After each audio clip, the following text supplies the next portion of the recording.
सुप्रभात सम्मानित अभिभावकों और प्यारे बच्चों। मैं दिवाकर हालदार, सहायक अध्यापक एलटी हिंदी, राजकीय उच्चतर माध्यमिक विद्यालय सिंगदा चंपावत से। आज हम कक्षा 10 विषय हिंदी में गृह कार्य के रूप में सूरदास के पद का वाचन करेंगे और समझेंगे। आज सूरदास के दूसरे पद को हम आपके सामने लेकर उपस्थित हुए हैं, जो इस प्रकार से हैं। मैं इसको पढ़ रहा हूँ, आप भी इस तरह से अभ्यास करेंगे। मन की मन ही मांझ रही, कहिए जाय कौन पैऊधो, नाही परत कही। अवधि आधार आस आवन की, तन मन बिथा सही। अब इन जोग संदेशनि सुनी सुनी, बिरहनी बिरह दही। चाहती ऊती गुहार जितहि तय, उत तय धार वही। सूरदास अब धीर धरहि, क्यों मर जादा न लही। उधो तुम हो अति बड़ भागी। प्रस्तुत पंक्तियाँ सूरदास द्वारा रचित है, जो भक्ति काल के कृष्ण भक्ति शाखा के श्रेष्ठ कवि हैं।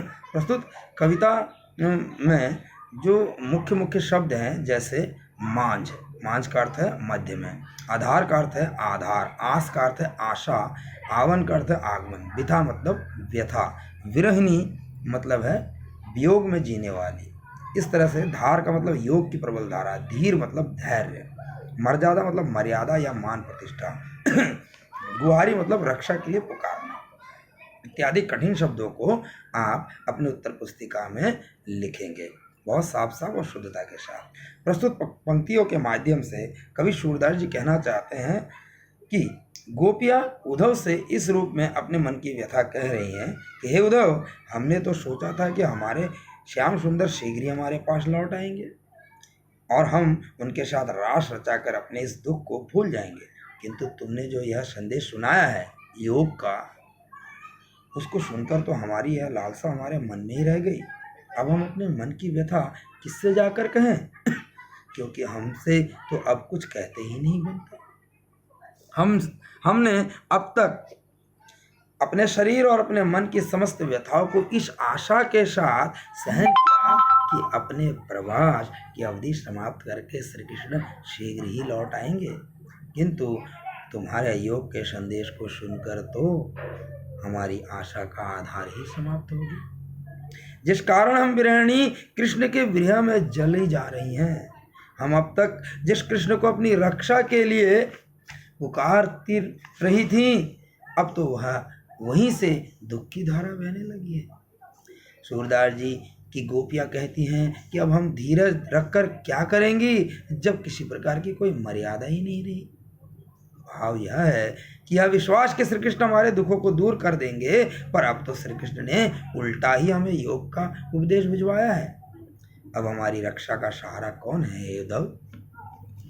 अब तो आप भी स्वयं अपनी आंखों से हमारी दीन दशा को देख चुके हैं। इस दुख के समय में हमारे साहस की समस्त मर्यादा नष्ट हो गई है, अर्थात अब दुख को सहन करने का साहस हम में नहीं रहा। प्रस्तुत पंक्तियों में गोपियों का धैर्य श्री कृष्ण की प्रतीक्षा करते करते शिथिल होने लगा है। भाषा जो है वो ब्रज भाषा है। अलंकार इसमें मुख्य रूप से दो है, वक्रोक्ति और अनुप्रास। वियोग श्रृंगार रस है और गेय पद में ये गाया गया है। अब देखिए श्री कृष्ण के जो उपदेश का संदेश जब लेकर आए हैं उद्धव, तो यहाँ पर प्रश्न आता है कि सूरदास की जो गोपियाँ हैं या फिर श्री कृष्ण के प्रेम में जो आसक्त गोपियाँ हैं, वो अपना संवाद किससे कह रही हैं?